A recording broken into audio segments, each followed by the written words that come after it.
Welcome to the Sleepy Tea Book Club. Come in, love. The evening feels soft tonight, as though the world has wrapped itself in a quiet hush, just for us. The lamps are turned low, the fire hums with a slow, contented crackle, and the whole room smells of warm milk, rose petals, and honey.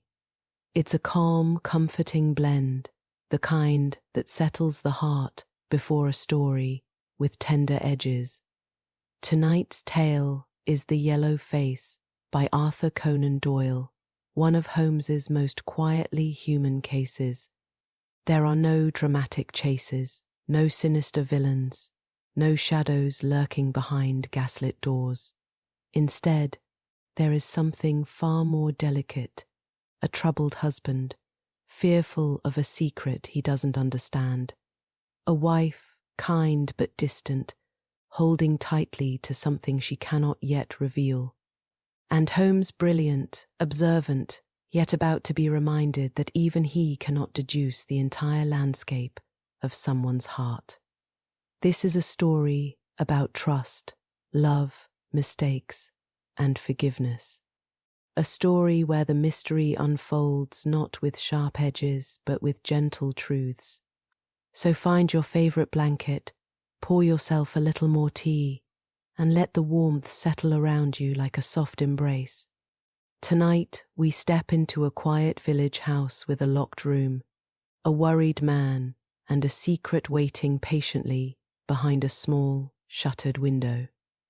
Let your breath slow, let your shoulders drop, and let me tell you the story of the Yellow Face. In publishing these short sketches based upon the numerous cases in which my companion's singular gifts have made us the listeners to, and eventually the actors in, some strange drama, it is only natural that I should dwell rather upon his successes than upon his failures. And this not so much for the sake of his reputation for, indeed, it was when he was at his wits' end that his energy and his versatility were most admirable, but because where he failed, it happened too often that no one else succeeded, and that the tale was left forever without a conclusion. Now and again, however, it chanced that, even when he EA'd, the truth was still discovered. I have noted of some half-dozen cases of the kind, of which the affair of the second stain and that which I am now about to recount are the two which present the strongest features of interest. Sherlock Holmes was a man who seldom took exercise for exercise's sake. Few men were capable of greater muscular effort, and he was undoubtedly one of the finest boxers of his weight that I have ever seen. But he looked upon aimless bodily exertion as a waste of energy, and he seldom bestirred himself save when there was some professional object to be served.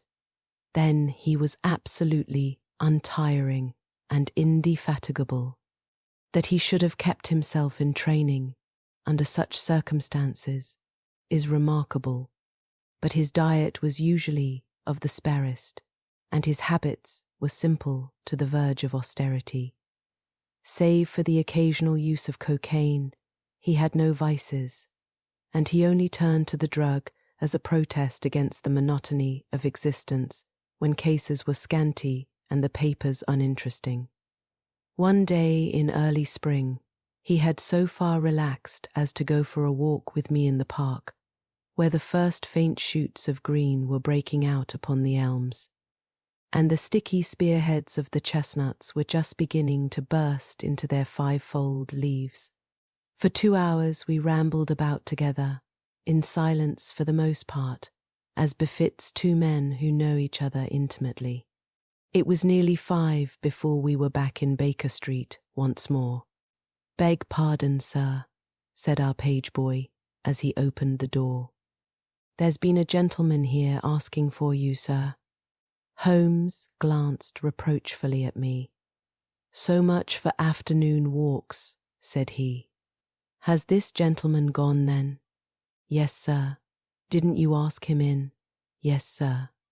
He came in. How long did he wait? Half an hour, sir. He was a very restless gentleman, sir. A walk-in and a stamp-in all the time he was here.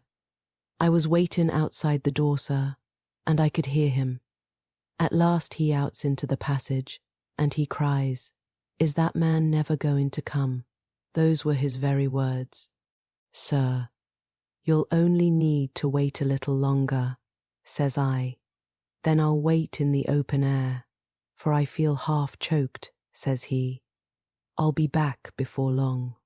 And with that he ups and he outs, and all I could say wouldn't hold him back.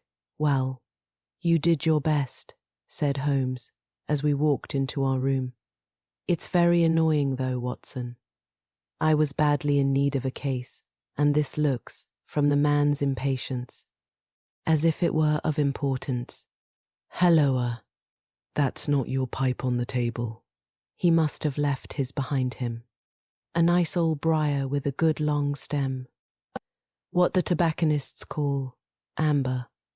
I wonder how many real amber mouthpieces there are in London. Some people think that a fly in it is a sign. Well, he must have been disturbed in his mind to leave a pipe behind him, which he evidently values highly. "How do you know that he values it highly?" I asked. "Well, I should put the original cost of the pipe at 7 and 6 pence. Now it has, you see, been twice mended, once in the wooden stem and once in the amber. Each of these mends, done, as you observe, with silver bands, must have cost more than the pipe did originally. The man must value the pipe highly when he prefers to patch it up, rather than buy a new one with the same money. Anything else?" I asked, for Holmes was turning the pipe about in his hand and staring at it in his peculiar pensive way. He held it up and tapped on it with his long, thin forefinger, as a professor might who was lecturing on a bone. "Pipes are occasionally of extraordinary interest," said he. "Nothing has more individuality, save perhaps watches and bootlaces. The indications here, however, are neither very marked nor very important. The owner is obviously a muscular man, left-handed, with an excellent set of teeth, careless in his habits, and with no need to practice economy. My friend threw out the information in a very off-hand way, but I saw that he cocked his eye at me to see if I had followed his reasoning. "You think a man must be well-to-do if he smokes a 7-shilling pipe," said I. "This is Grosvenor mixture at 8 pence an ounce," Holmes answered, knocking a little out on his palm. "As he might get an excellent smoke for half the price. He has no need to practice economy. And the other points? He has been in the habit of lighting his pipe at lamps and gas jets. You can see that it is quite charred all down one side. Of course, a match could not have done that. Why should a man hold a match to the side of his pipe? But you cannot light it at a lamp without getting the bowl charred, and it is all on the right side of the pipe. From that, I gather that he is a left-handed man. You hold your own pipe to the lamp, and see how naturally you, being right-handed, hold the left side to the flame. You might do it once the other way, but not as a constancy. This has always been held so. Then he has bitten through his amber. It takes a muscular, energetic fellow, and one with a good set of teeth, to do that. But if I am not mistaken, I hear him upon the stair, so we shall have something more interesting than his pipe to study." An instant later, our door opened, and a tall, young man entered the room. He was well but quietly dressed in a dark grey suit, and carried a brown wide-awake in his hand. I should have put him at about 30, though he was really some years older. "I beg your pardon," said he, with some embarrassment. "I suppose I should have knocked." Yes, of course I should have knocked. The fact is that I am a little upset, and you must put it all down to that. He passed his hand over his forehead like a man who is half dazed, and then fell rather than sat down upon a chair. I can see that you have not slept for a night or two, said Holmes, in his easy, genial way. That tries a man's nerves more than work, and more even than pleasure. May I ask how I can help you? I wanted your advice. Sir, I don't know what to do, and my whole life seems to have gone to pieces. You wish to employ me as a consulting detective. Not that only. I want your opinion as a judicious manaz, a man of the world. I want to know what I ought to do next. I hope to God you'll be able to tell me.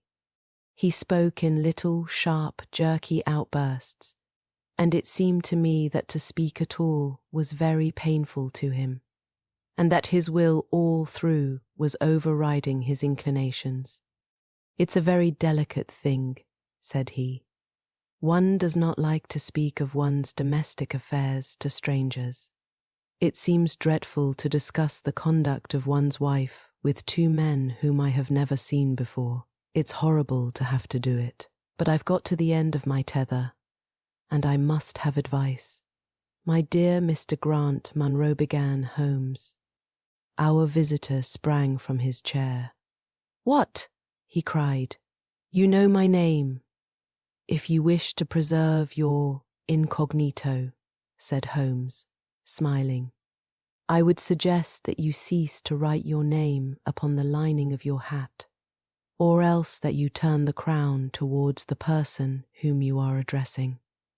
I was about to say that my friend and I have listened to a good many strange secrets in this room, and that we have had the good fortune to bring peace to many troubled souls. I trust that we may do as much for you, might I beg you, as time may prove to be of importance, to furnish me with the facts of your case without further delay. Our visitor again passed his hand over his forehead, as if he found it bitterly hard. From every gesture and expression, I could see that he was a reserved, self-contained man, with a dash of pride in his nature, more likely to hide his wounds than to expose them. Then suddenly, with a fierce gesture of his closed hand, like one who throws reserve to the winds, he began. The facts are these, Mr. Holmes, said he. I am a married man, and have been so for 3 years. During that time my wife and I have loved each other as fondly and lived as happily as any two that ever were joined. We have not had a difference, not one, in thought or word or deed. And now, since last Monday, there has suddenly sprung up a barrier between us, and I find that there is something in her life and in her thought of which I know as little as if she were the woman who brushes by me in the street. We are estranged, and I want to know why. Now, there is one thing that I want to impress upon you before I go any further, Mr. Holmes. Effie loves me. Don't let there be any mistake about that. She loves me with her whole heart and soul, and never more than now. I know it. I feel it. I don't want to argue about that. A man can tell easily enough when a woman loves him. But there's this secret between us, and we can never be the same until it is cleared. Kindly let me have the facts. Mr. Munro, said Holmes, with some impatience. I'll tell you what I know about Effie's history. She was a widow when I met her first, though quite young, only 25. Her name then was Mrs. Hebron. She went out to America when she was young and lived in the town of Atlanta, where she married this Hebron, who was a lawyer with a good practice. They had one child, but the yellow fever broke out badly in the place, and both husband and child died of it. I have seen his death certificate. This sickened her of America, and she came back to live with a maiden aunt at Pinner, in Middlesex. I may mention that her husband had left her comfortably off, and that she had a capital of about £4,500, which had been so well invested by him that it returned an average of 7%. She had only been 6 months at Pinner.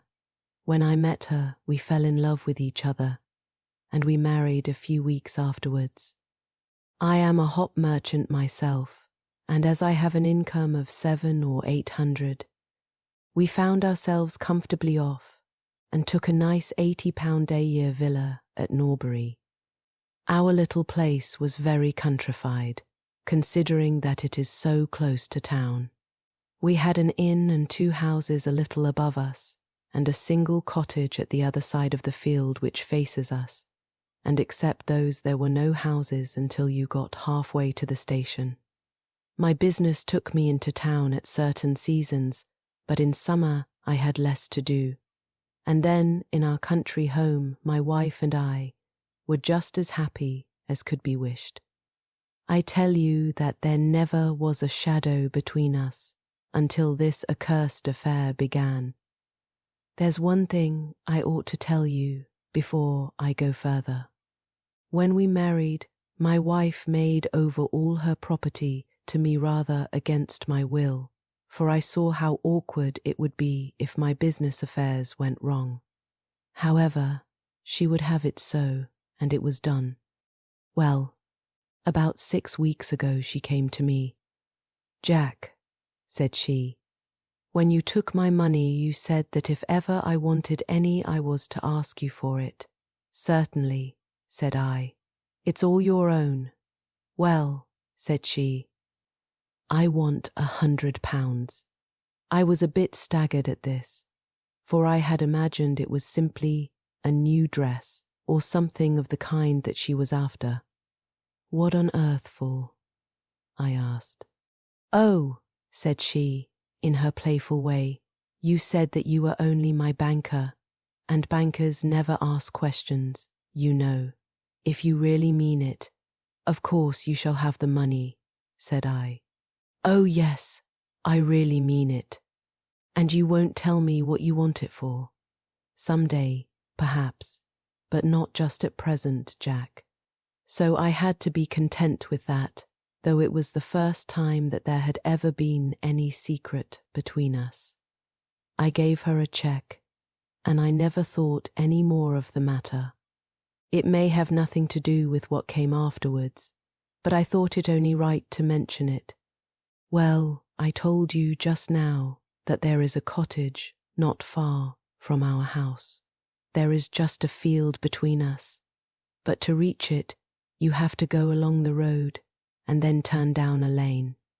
Just beyond it is a nice little grove of Scotch firs, and I used to be very fond of strolling down there, for trees are always a neighbourly kind of things.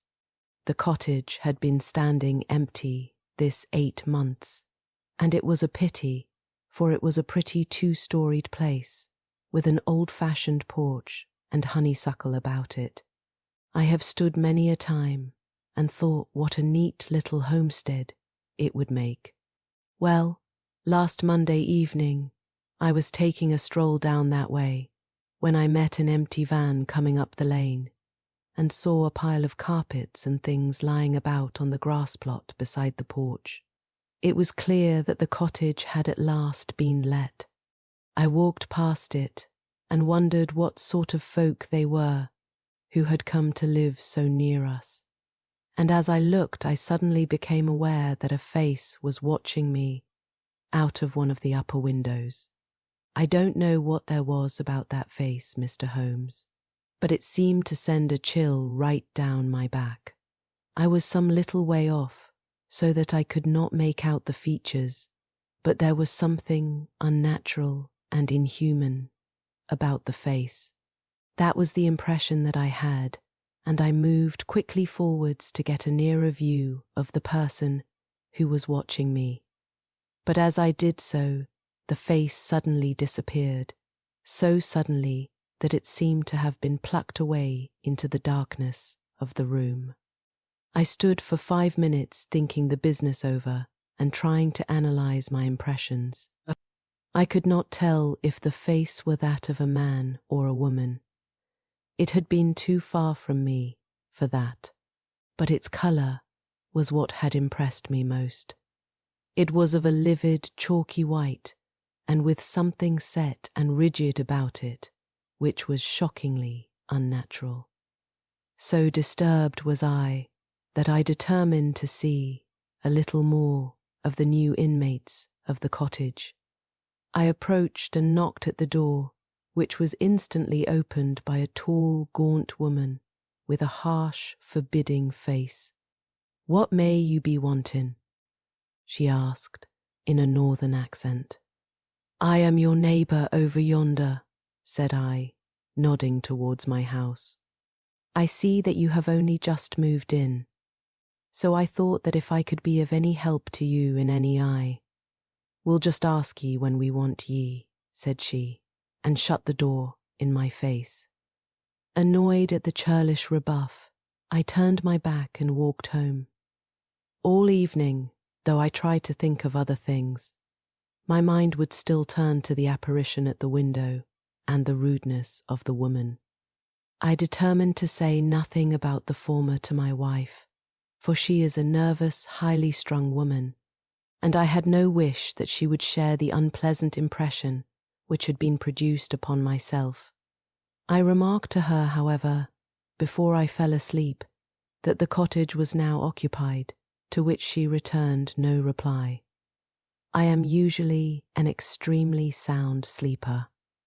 It has been a standing jest in the family that nothing could ever wake me during the night.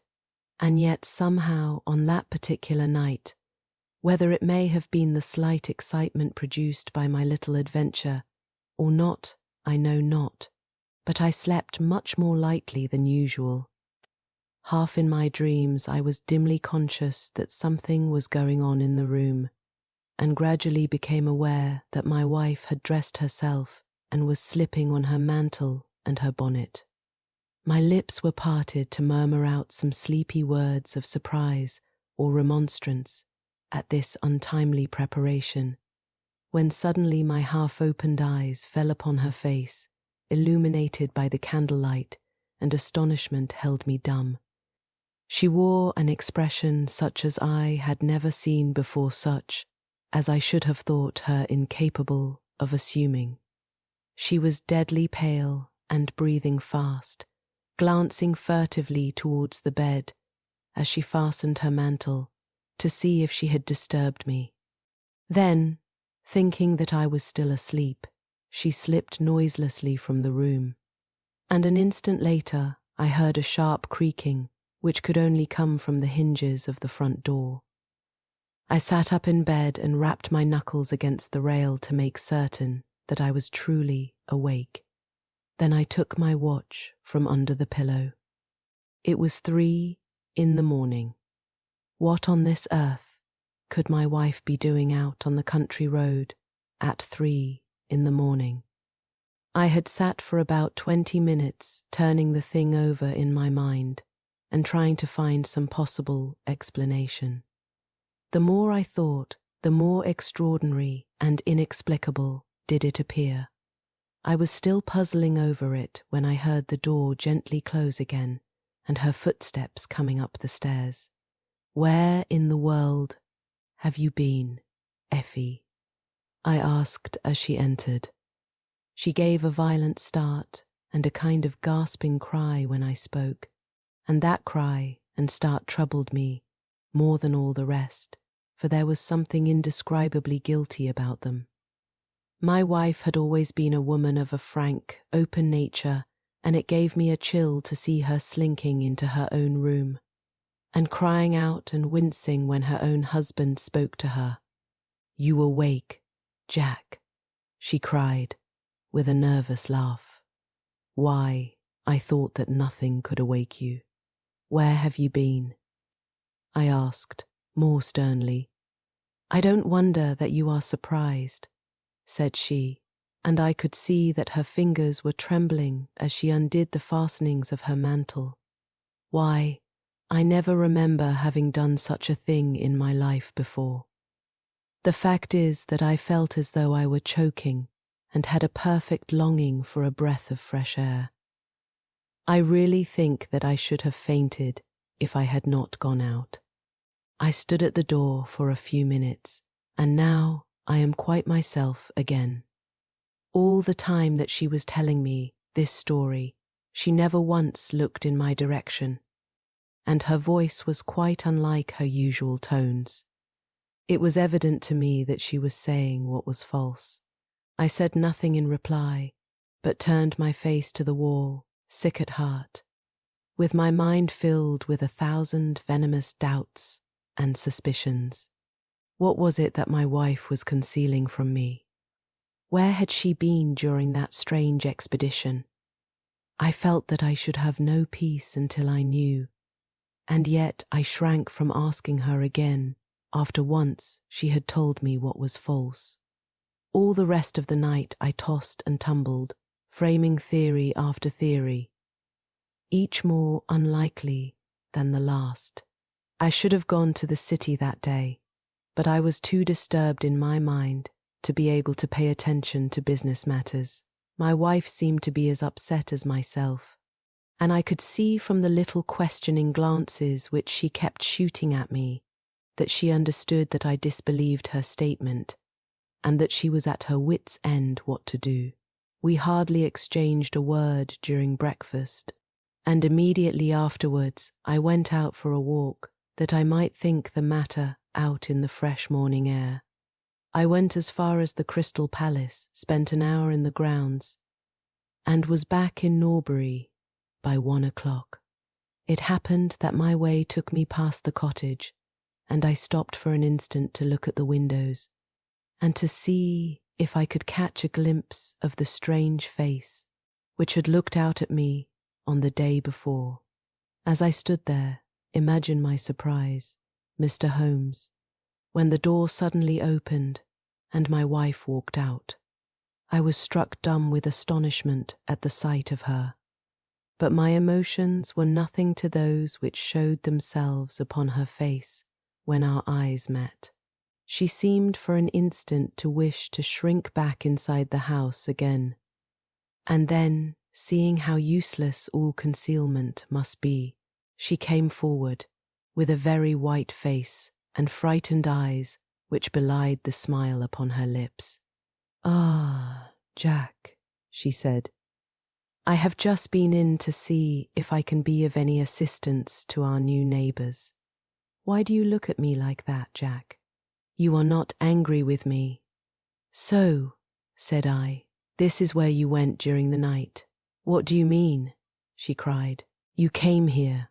I am sure of it. Who are these people, that you should visit them at such an hour?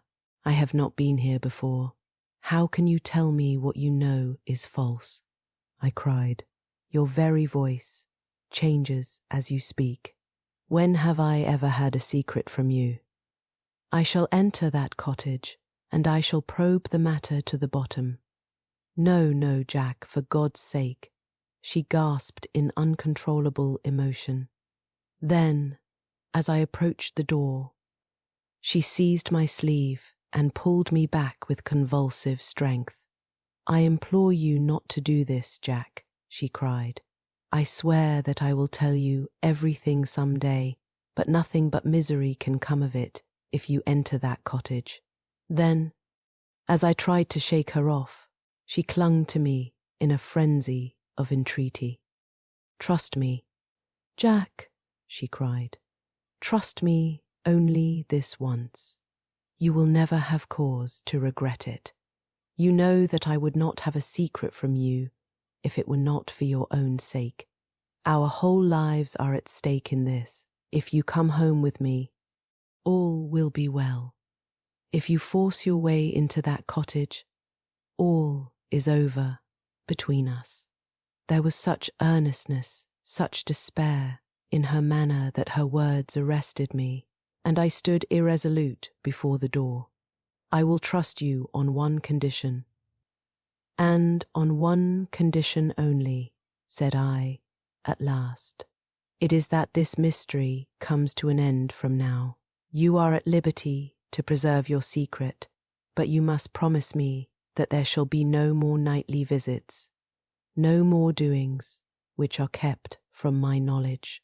I am willing to forget those which are past, if you will promise that there shall be no more in the future." "I was sure that you would trust me," she cried, with a great sigh of relief. "It shall be just as you wish. Come away, oh, come away up to the house." Still pulling at my sleeve, she led me away from the cottage.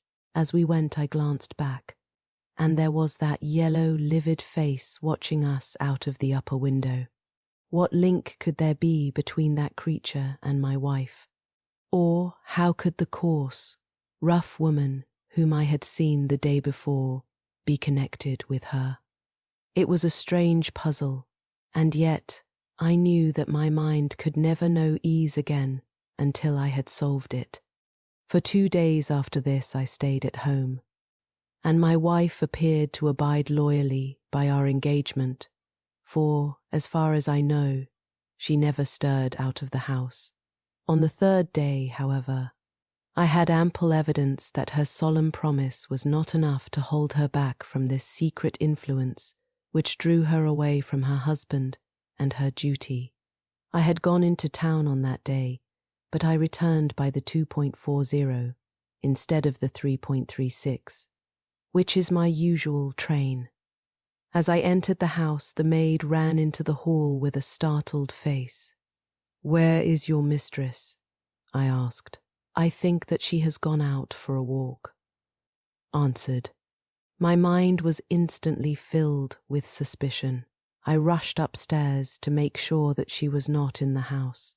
As I did so, I happened to glance out of one of the upper windows and saw the maid with whom I had just been speaking running across the field in the direction of the cottage.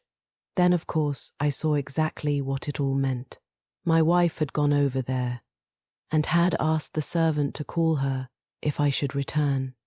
Tingling with anger, I rushed down and hurried across, determined to end the matter once and forever. I saw my wife and the maid hurrying back along the lane, but I did not stop to speak with them. In the cottage lay the secret which was casting a shadow over my life. I vowed that, come what might, it should be a secret no longer. I did not even knock when I reached it, but turned the handle and rushed into the passage. It was all still and quiet upon the ground floor. In the kitchen, a kettle was singing on the fire, and a large black cat lay coiled up in the basket. But there was no sign of the woman whom I had seen before. I ran into the other room, but it was equally deserted. Then I rushed up the stairs, only to find 2 other rooms, empty and deserted at the top. There was no one at all in the whole house. The furniture and pictures were of the most common and vulgar description, save in the one chamber at the window of which I had seen the strange face. That was comfortable and elegant, and all my suspicions rose into a fierce, bitter flame when I saw that on the mantelpiece stood a copy of a full-length photograph of my wife, which had been taken at my request only 3 months ago. I stayed long enough to make certain that the house was absolutely empty. Then I left it, feeling a weight at my heart such as I had never had before. My wife came out into the hall as I entered my house, but I was too hurt and angry to speak with her, and pushing past her, I made my way into my study. She followed me, however, before I could close the door. "I am sorry that I broke my promise, Jack," said she, "but if you knew all the circumstances, I am sure that you would forgive me. Tell me everything." "Then," said I. "I cannot, Jack. I cannot," she cried, "until you tell me who it is that has been living in that cottage, and who it is to whom you have given that photograph There can never be any confidence between us, said I. And breaking away from her, I left the house. That was yesterday, Mr. Holmes, and I have not seen her since, nor do I know anything more about this strange business. It is the first shadow that has come between us, and it has so shaken me that I do not know what I should do for the best. Suddenly this morning it occurred to me that you were the man to advise me, so I have hurried to you now, and I place myself unreservedly in your hands. If there is any point which I have not made clear, pray question me about it, but, above all, tell me quickly what I am to do, for this misery is more than I can bear. Holmes and I had listened with the utmost interest to this extraordinary statement, which had been delivered in the jerky, broken fashion of a man who is under the influence of extreme emotions. My companion sat silent for some time, with his chin upon his hand, lost in thought. "Tell me," said he at last, "could you swear that this was a man's face which you saw at the window? Each time that I saw it, I was some distance away from it, so that it is impossible for me to say. You appear, however, to have been disagreeably impressed by it. It seemed to be of an unnatural colour, and to have a strange rigidity about the features. When I approached, it vanished with a jerk. How long is it since your wife asked you for £100?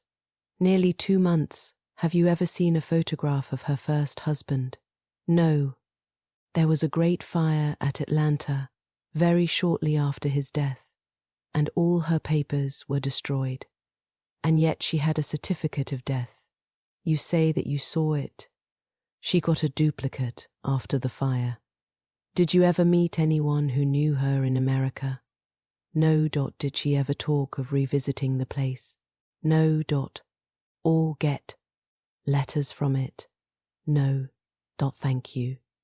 I should like to think over the matter a little now.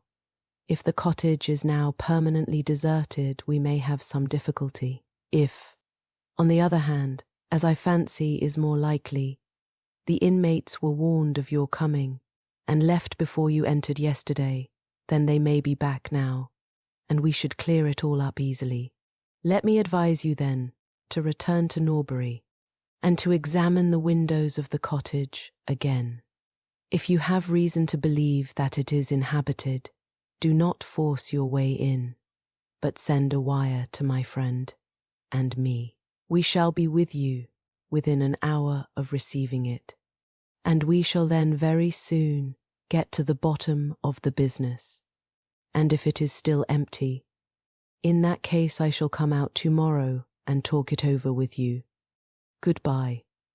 And, above all, do not fret until you know that you really have a cause for it.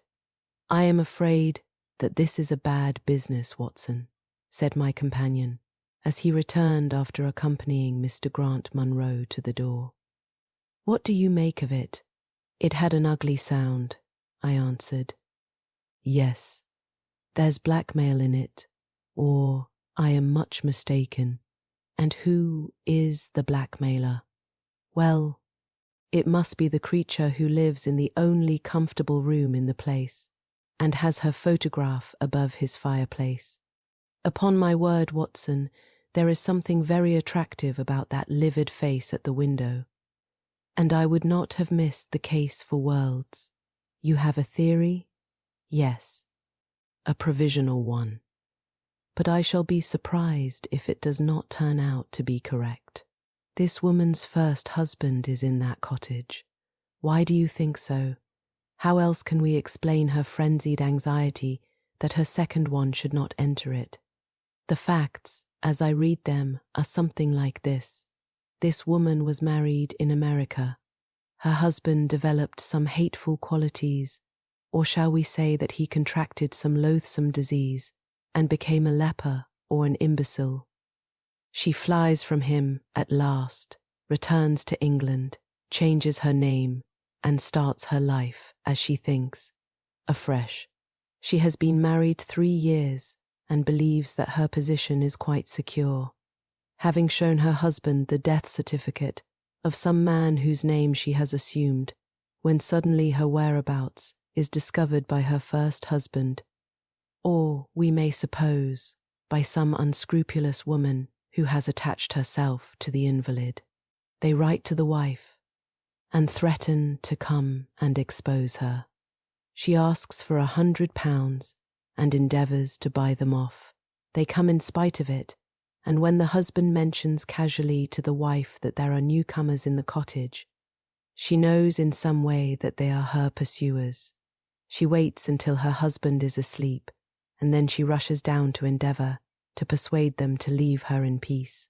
Having no success, she goes again next morning, and her husband meets her. As he has told us, as she comes out, she promises him then not to go there again, but 2 days afterwards, the hope of getting rid of those dreadful neighbours was too strong for her, and she made another attempt, taking down with her the photograph which had probably been demanded from her.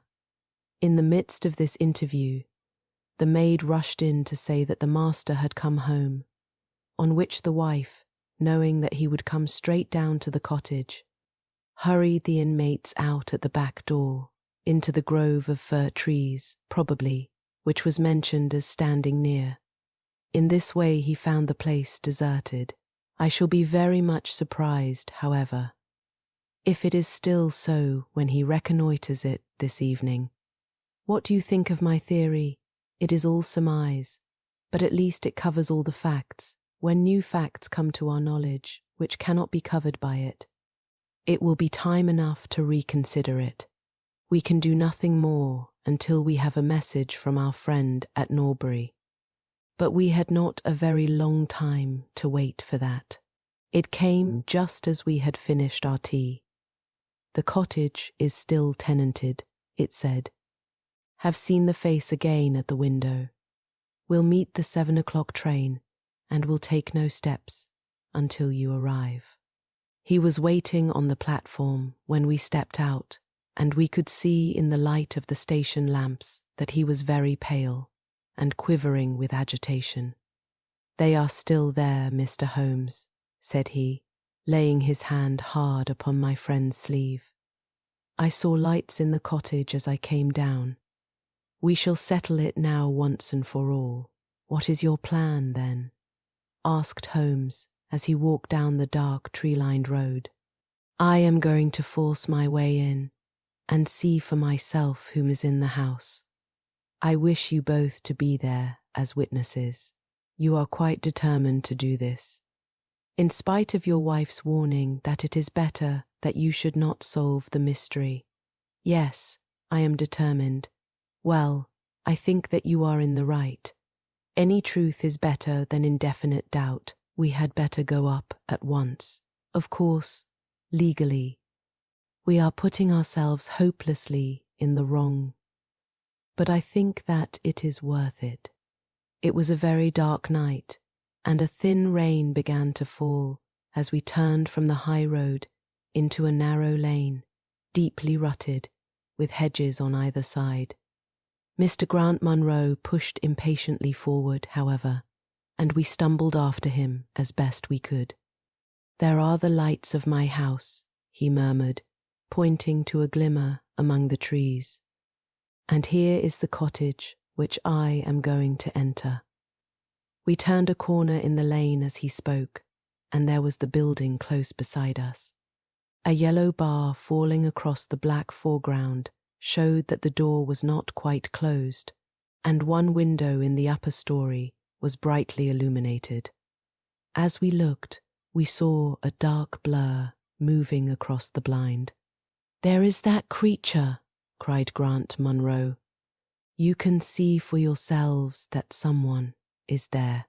Now follow me, and we shall soon know all." We approached the door, but suddenly a woman appeared out of the shadow and stood in the golden track of the lamplight. I could not see her face in the darkness, but her arms were thrown out in an attitude of entreaty. "For God's sake, don't, Jack," she cried. I had a presentiment that you would come this evening. Think better of it, dear. Trust me again, and you will never have cause to regret it. I have trusted you too long. Effie, he cried, sternly. Leave go of me. I must pass you. My friends and I are going to settle this matter once and forever. He pushed her to one side, and we followed closely after him. As he threw the door open, an old woman ran out in front of him and tried to bar his passage, but he thrust her back, and an instant afterwards we were all upon the stairs. Grant Munro rushed into the lighted room at the top, and we entered at his heels. It was a cosy, well-furnished apartment, with 2 candles burning upon the table and 2 upon the mantelpiece. In the corner, stooping over a desk, there sat what appeared to be a little girl. Her face was turned away as we entered, but we could see that she was dressed in a red frock and that she had long white gloves on. As she whisked round to us, I gave a cry of surprise and horror. The face which she turned towards us was of the strangest livid tint, and the features were absolutely devoid of any expression. An instant later, the mystery was explained.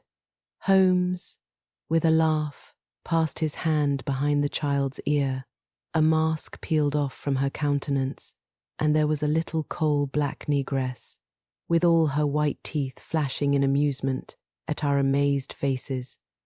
I burst out laughing, out of sympathy with her merriment, but Grant Munro stood staring, with his hand clutching his throat. "My God," he cried. "What can be the meaning of this?" "I will tell you the meaning of it," cried the lady, sweeping into the room with a proud, set face.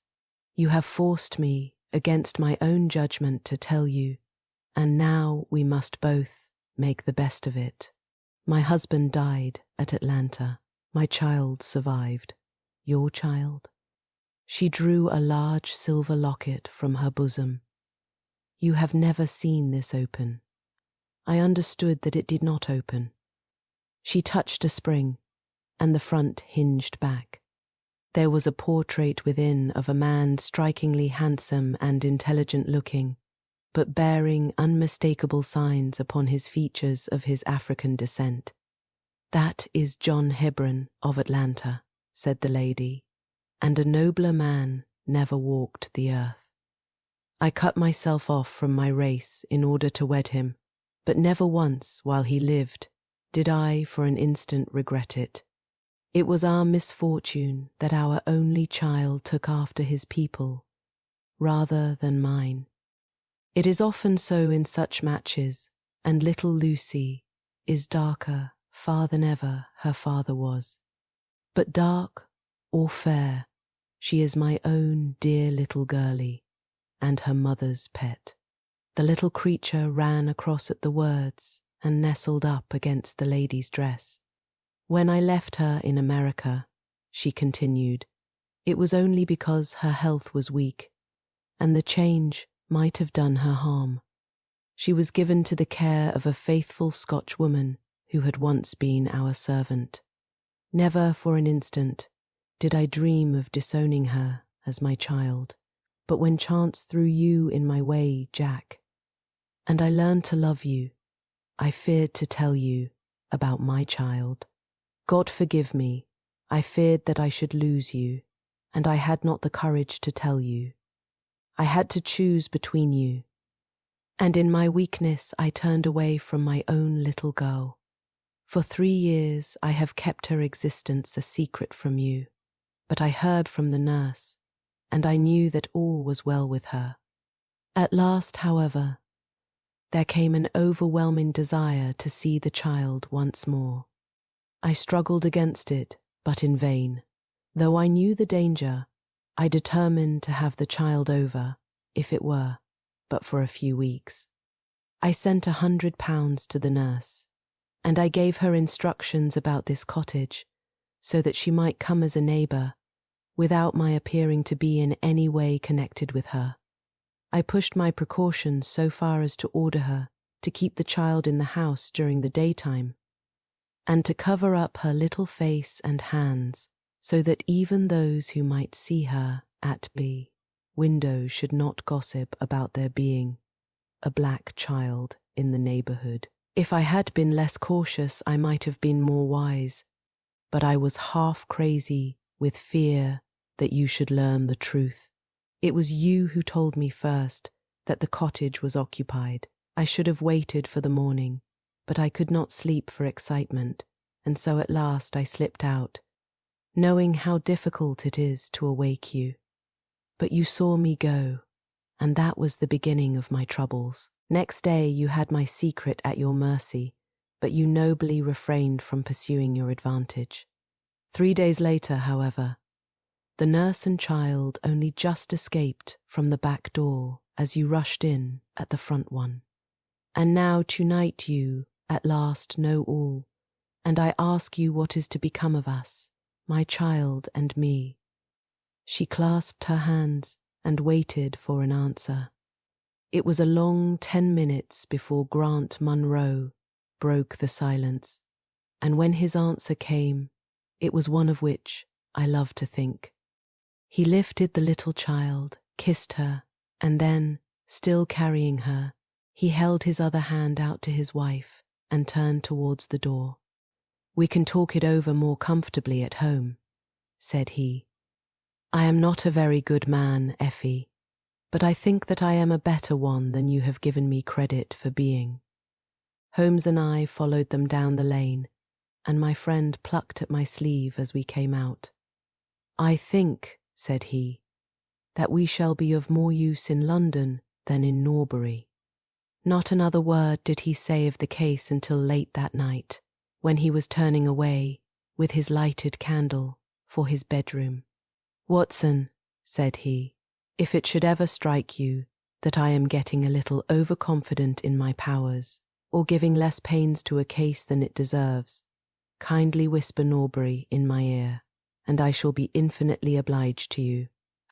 Thank you for spending this quiet evening with me at the Sleepy Tea Book Club.